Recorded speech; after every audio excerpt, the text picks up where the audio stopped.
welcome to Box, brought to you by Sportology TV, with myself, Ali Drew, and my co-host, Ouney.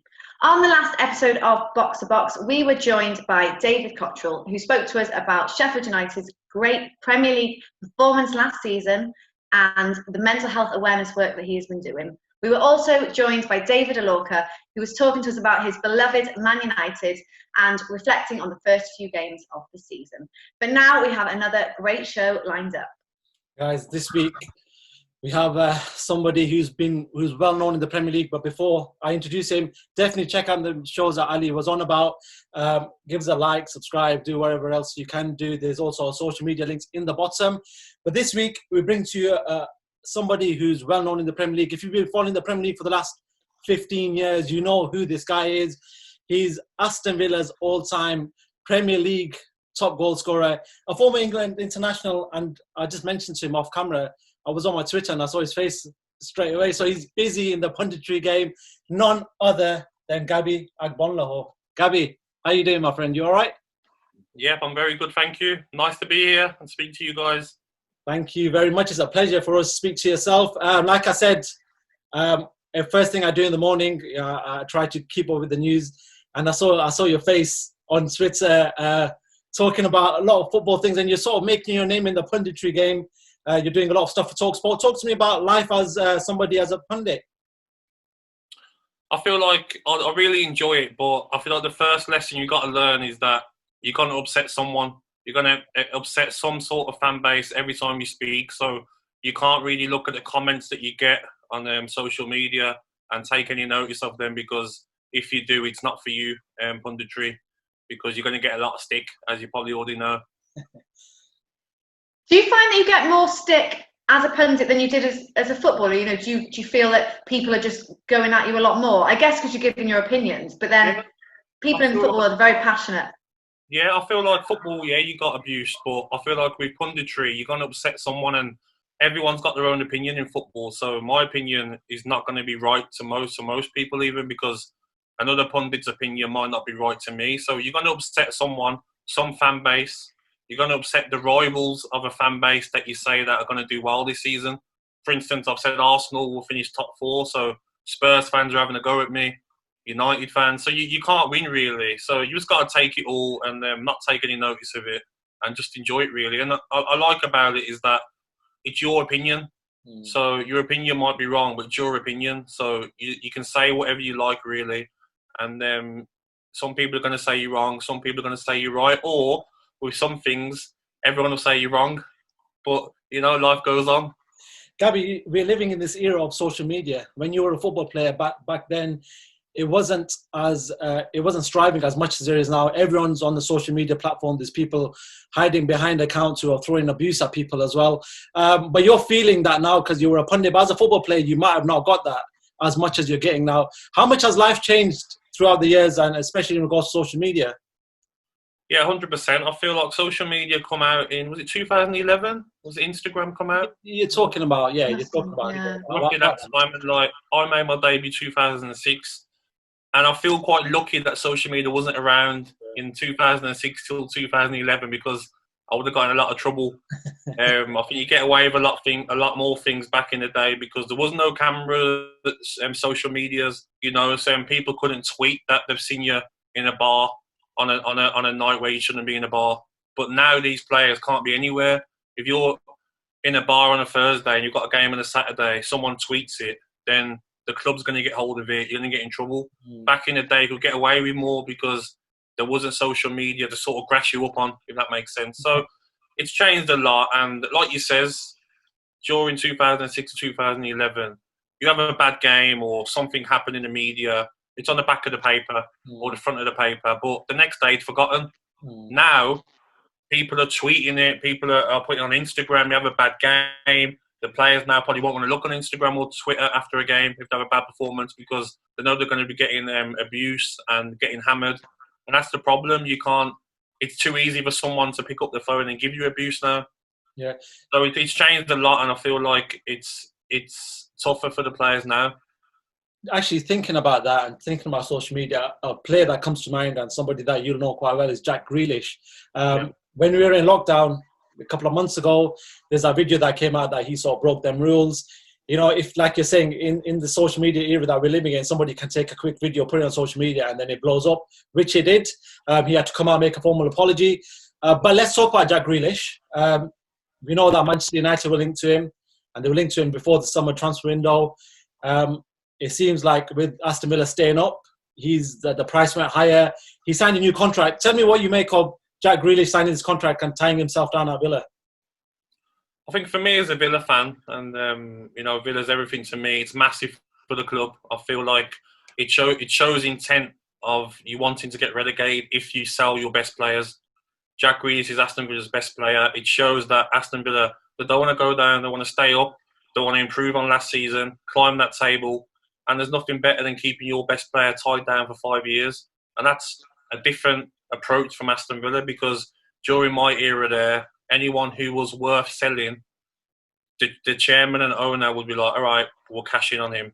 It seems like different times at Aston Villa now where they want to climb the table. They want to have a plan, a 4-year plan of getting back into Europe with Aston Villa. It's not about just staying up every season. So to tie him down to that deal is massive for the club and all the fans as well. Villa have been very busy in this transfer window. They've probably been one of the busiest clubs, actually. Just talk to me about some of the signings they've actually made and how you think they're going to sort of benefit the club and push them up higher in that table. Well, for me, I think the goalkeeper is always massive to get in. You know, we look at Kepa for Chelsea, all the keepers that have been signed, Liverpool's goalkeeper and Man City. Clubs need top goalkeepers because they're going to help you get points for keeping clean sheets. So Martinez for me is a big signing. Everyone's seen what he's done last season with Arsenal. So for me, he's a big signing. Watkins is what Villa need, a hungry striker who's quick and can score goals. And the manager knows him. He knows that he's not going to just chill now he's in the Premier League. He's going to want to get better and better and work for him. Also, Matty Cash at right back is an attacking right back with a lot of youth as well in him. And he's going to be hungry to achieve as well. So I feel like the great signing from Dean Smith, and brought in hungry players, not players that are going to be comfortable on what they've achieved so far. Talking about Dean Smith, what do you make of him as a manager? He's not your typical sort of English or manager from this island. He seems to want to play a different type of football. Last season I know that in the Premier League it's a bit harder to implement a different style of football. But what do you make of him as a manager? I really like him. I feel like everyone was banging on about Dean Smith when he was at Brentford. Everyone was like, you watch Brentford play, wow, you watch Brentford play. And he's come to Aston Villa and he's not got his team. So gradually he got his team that he wanted. He's got Villa promoted.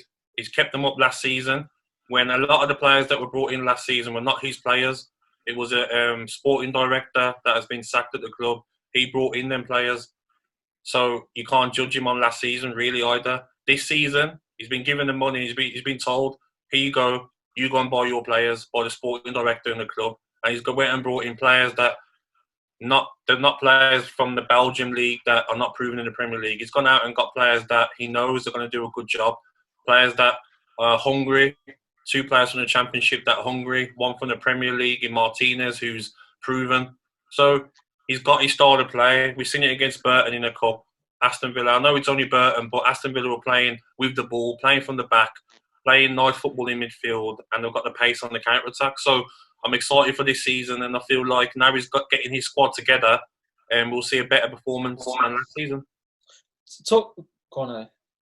Well, Villa are playing tonight, actually, Sheffield United. Obviously, Sheffield United had a great season last year. I think they probably excelled most people's expectations of where they'd finish. And what are your sort of thoughts on that game tonight? How important is it? Yeah, I think it's your first game of the season. It's always important to get off to a good start, and I feel like there's a bit of pressure on Sheffield United already because of last season, and they've lost their first game. So they're going to be coming at you from the start. They're going to be trying to get their first points of the season. But as Aston Villa, these are the sort of games where you need to be going out and trying to win.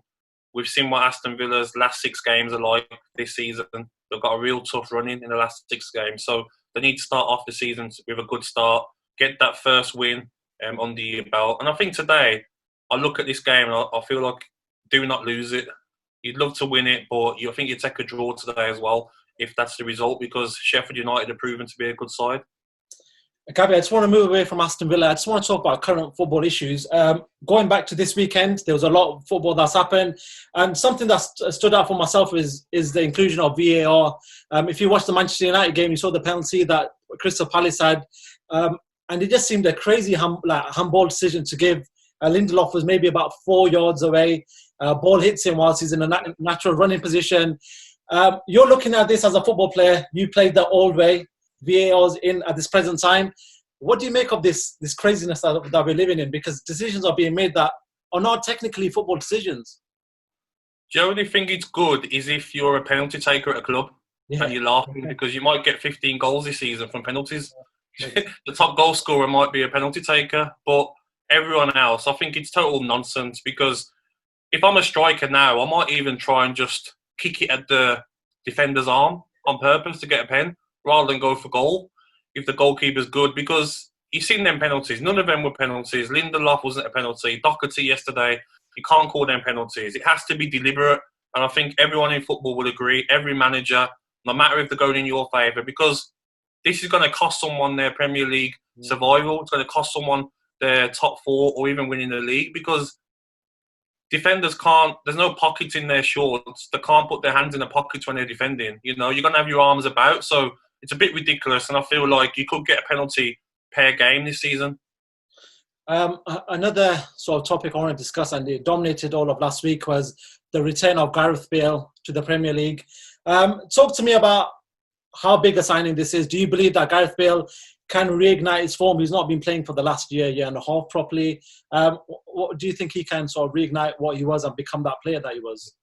So I spoke about this a few days ago, and I can see Wales fans and Spurs fans getting excited, but you have to have a bit of caution, because nobody knows what Gareth Bale's going to turn up. He's not played consistently in 2 years, so nobody knows which Gareth Bale is going to turn up at Spurs. But if Spurs can get him fit, then everyone knows what Gareth Bale can do. Even if he's not as quick as he was at Spurs last time or at his early years in Real Madrid, you give Gareth Bale a yard, he's going to put it in the top corner. His shooting is out of this world. He's still going to have that cutting, and he's still going to be quicker than most defenders, even if he's not his quickest. So for me, as long as he can stay injury-free and Spurs can get him fit, he's going to try his best as well, because he loves Spurs. So I do think it'll be a good signing, but there'll be a bit of caution from me with his injury record and if he's going to be the same player. But if you look at Spurs' squad, he's better than what they've got on that right side. So he's going to be a good signing. Just naturally, when the season ends, you look at the champions for the following season, you look at Liverpool, it was a bit quiet on the transfer front for a little while. Then they come up with the signing of Thiago Alcantara, probably one of the best, you could arguably say he's probably one within the best 5 midfielders in the world. Talk to me about the signing of Thiago Alcantara and Diogo Jota going to Liverpool. One thing I've learned in football is when Sir Alex Ferguson was the manager of Manchester United, he's winning the trophies. He was always updating his football team every season with new players. What do you make of them signings? Do you feel that with these signings, Liverpool can regain the Premier League?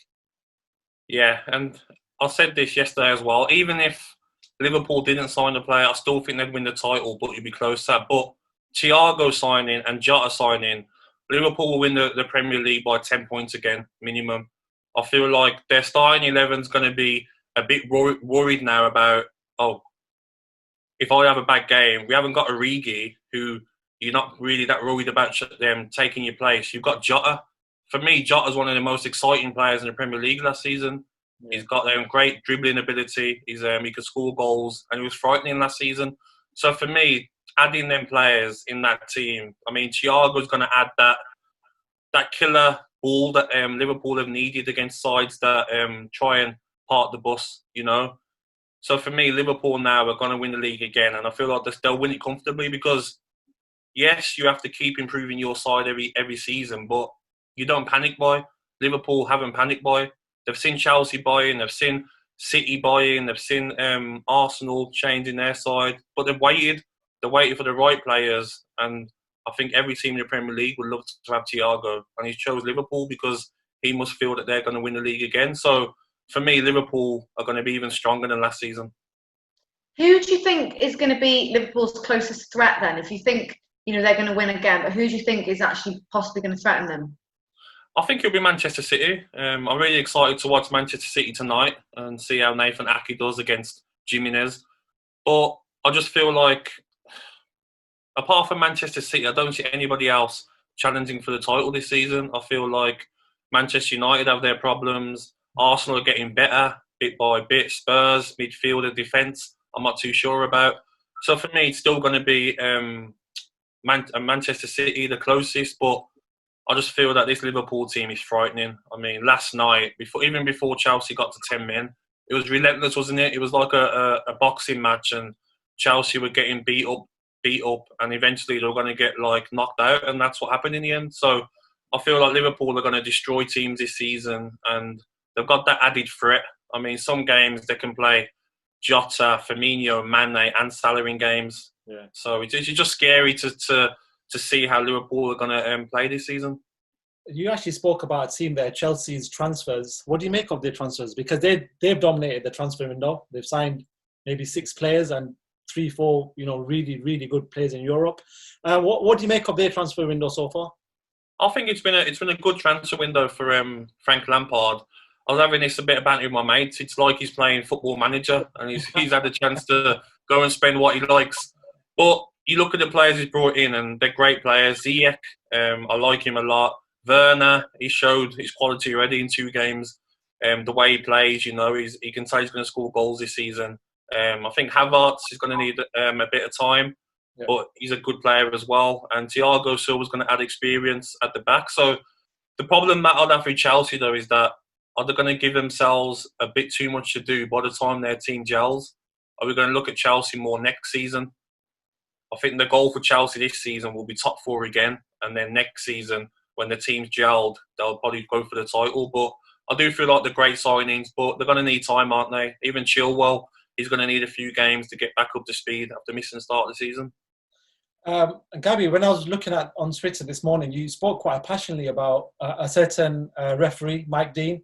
We know what happened on the weekend with Mike Dean sending off Slaven Bilic and to do with that game. You were really passionate in the way you were talking about him.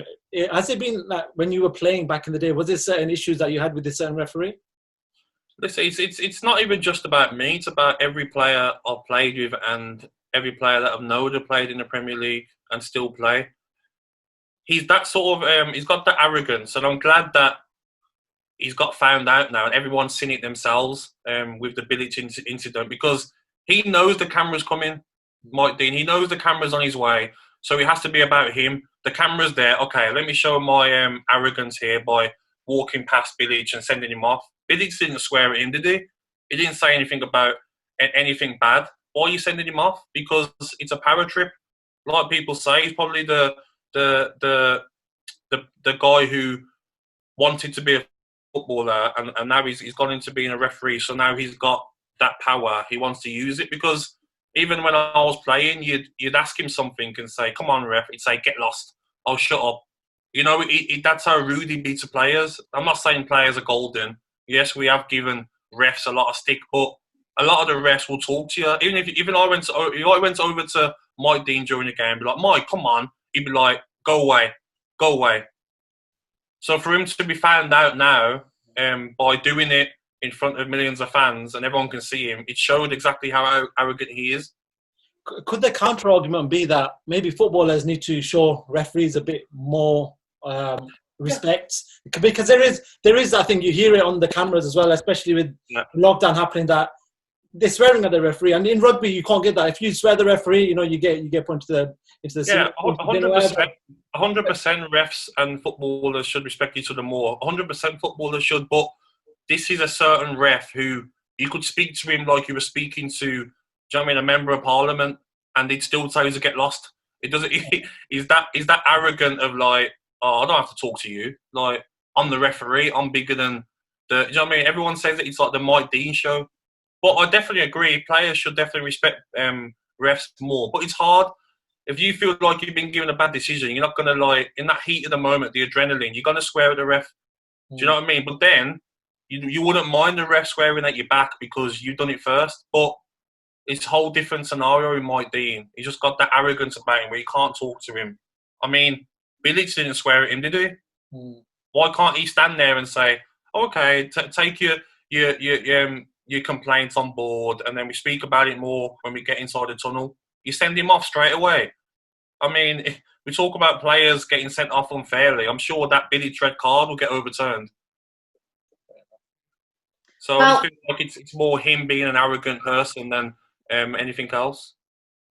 We always ask our former players this. Before we finish, I want to ask, we basically ask who the greatest player that you ever played alongside, so in team, either in your club team or with England, who was the greatest player that you ever played alongside?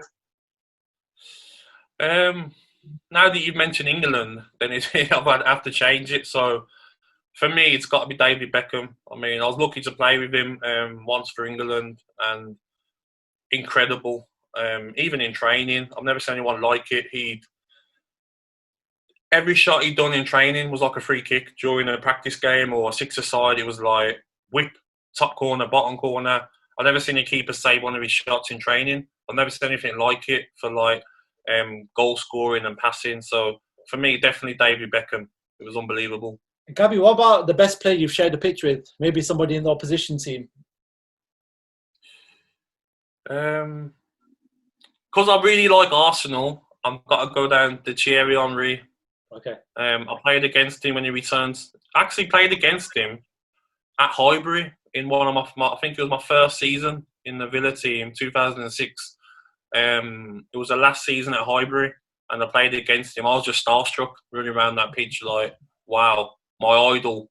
And then luckily I didn't have the confidence then to ask him for his shirt. But luckily he come back, didn't he, to Arsenal, and he wore number 12, and I played against him again, and I got his shirt that game. So I've got that in my house framed. I actually wore it during lockdown, and I was getting a lot of stick off Villa fans for wearing it, but he was just unbelievable. I mean, I've never seen anything like it. He's like definitely, for me, the best player to ever play in the Premier League. I mean, that's quite interesting you say that, because I've always wondered what it's like for a football player. You guys are Premier League football players. When people watch you on TV, you're like the heroes. But then within yourself, you've got this kid within yourself who's a football fan as well. The reason you got into football was because you're a football fan. But when you play against your heroes or your team that you used to love, was it always the case that you shared that passion in your heart that you'd always have this soft spot for Arsenal? Yeah, 100%. I'd always had a soft spot for Arsenal. I mean, Villa were on my team, but Arsenal were like the invincible side I was brought up watching. You know, they were like a different side. And I've got a picture in my house of me and Thierry Henry on the pitch actually at the Emirates. Okay. And it's sort of me tackling Thierry Henry. And like, I've got that picture like in my house, and it's like being brought up watching this guy score that many goals and then getting a chance to play with him, being on the same pitch as him. Do you know, I remember him saying to me when I was on the pitch, I think I fouled him, and he said, "Hey, stop fouling, play the game." I always remember them words. I was like, he's had a go at me here, like my idol. And I think that'll always happen. You see, even now, players that come in and make their debuts. I mean, you're playing against the elite stars in the Premier League. You're still a fan, no matter if you're a Premier League player. You're a fan, and luckily as well, I was managed to meet Thierry Henry in the hotel that he was staying in, and he walked past the whole Villa team and come and sat down with us and talked to us for an hour. Well, he didn't need to, but just shows how humble he was. He come and had a chat with all of us, and I got another picture with him then. Gabby, just talking about back in them days when you were a football player, you talk about, you know, playing against this big Arsenal team, this, you know, the big dominating Man United team. There was all these great teams. Was there any offers for yourself from any big clubs? Because back in the day, I can remember you always linked to certain big teams, but just didn't come into fruition. Was there any offers back in the day, or was there any talks from your agent that people were looking at you? So the main one was there was always talk about Arsenal at a time, but that was more just talk. But then the only one that was a certain club that wanted me was Spurs. They come in for me about, I think it was 2009, 2010. Okay. And I feel like what happens that people don't understand in football is that clubs will find out behind the scenes if you want to come there and sort out your wages before they put an offer in, because I don't want to look like a fool by making an offer and you haven't agreed to come there. So they got in touch with my agent, Spurs, and they wanted me to come. But at that time, Spurs and Aston Villa were the same team. They were the both teams were like 5th, 6th, fighting for 4th. So for me, why would I want to move to London, away from where I'm from, my family, to a club that's just as good as you at that time? You know, and I think Spurs had Pavlyuchenko, Crouch, Keane, Defoe, Ben.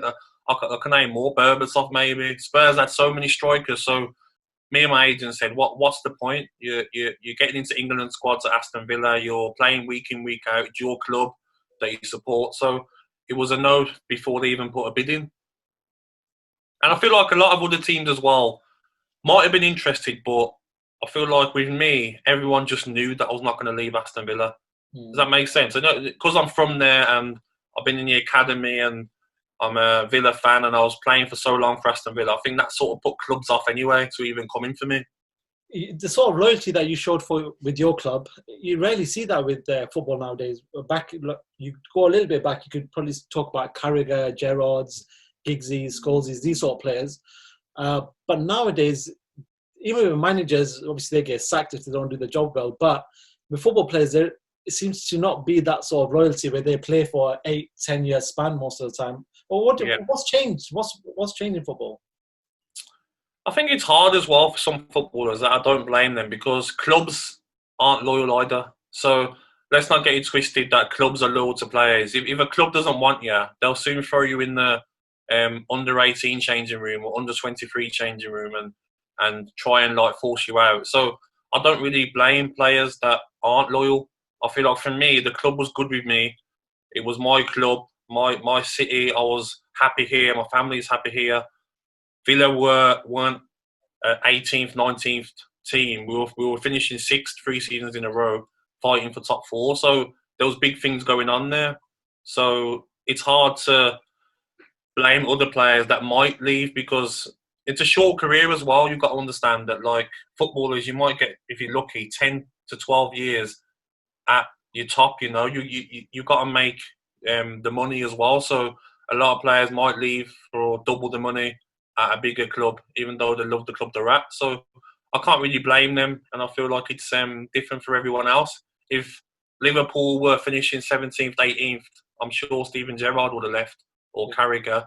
So I feel like if you're at a club that's doing quite well, you've got no reason to leave, have you? The money as well that all the players are sort of getting, and transfer fees and stuff, like that almost makes it a bit harder to ever be loyal, because there's just so much money being offered. And as you say, it is a short career, so you do really have to just go where the biggest money is. And I say this to like a lot of people as well, like in any sort of work you do, if you do any sort of job and another job offers you double the money, you're going to say, no, I love it here. You're not, are you? You're going to be like, all right, what time's the train leaving? My bags are packed. So it's like any sort of work in life. I feel like, especially with football, you got, if you're lucky, a 10, 12 years to make your money, that you might need that money to last you until you die, basically. Especially if a lot of footballers might not be in any other trade when they finish. So yeah, it's hard as well. And imagine a club, you being on 50 grand a week, for instance, and this club offers you 100 grand a week. Are you going to say, no, I love being here? You're going to be gone, aren't you? So it is hard. And also your agent's not going to accept that, because he's going to miss out on an agent's fee. Yeah. So your agent will be driving to your house, banging your door down, saying, like, what do you mean you're not leaving? So you haven't really got a choice. And like you said, it's we're not talking like pennies, are we? We're talking millions and millions of pounds you're going to be missing out on. So as much as you want to be loyal, it is sometimes all about the money. And maybe the players that will stay loyal might be the ones that are on 50 grand a week but are getting offered 60 grand a week in a city where they might not want to live. So say if you're getting offered, you live in London and you're playing for a London side, but you're getting offered 10 grand a week more at Hull, you're not going to go. Yeah. Does that make sense? Because you rather less money and you're getting to live in a city like London. I think that's the problem with maybe teams in the north, like Newcastle, Sunderland, attracting players because they've got to pay more money. Gabby, actually, just talking about what you're saying about agents, can they actually have that much of an effect on a player? Can they actually say to a player, right, what are you doing? There's so much money going into this that you need to move. Can they have that effect on the player? Yeah, 100%. Because a lot of players as well, like, they're really close with their agents. They're like they're good friends, and their agents will make them see sense. They'll tell them to take the blindfolds off. Yes, you might love this club, but look what you can get here. Do you know what I mean? Like as much as the agents are going to want their fee as well because they're missing out on money, they'll make the player understand that you can get this here. And I feel like majority of players will do that. Cool. Gabby, we've taken up a lot of your time. That's do okay. appreciate it. It's been a fantastic, insightful chat. But yeah, good luck to Villa tonight. Thank you. Good luck to yourself as somebody, as a media man, as a pundit. Hopefully, you prosper as well, and we get to talk to you very soon again. Yep, no problem. Let me know. Thanks, guys. Thank you so much. Thank you. No problem. Great to be joined by Gabby there. It was great to hear all his insights into Villa and his punditry work that he's doing now. But make sure you stay tuned. We have lots more shows coming up. Make sure you're subscribed. Hit the bell button so you know when our shows are coming out. Leave some comments for us, and we'll see you next time.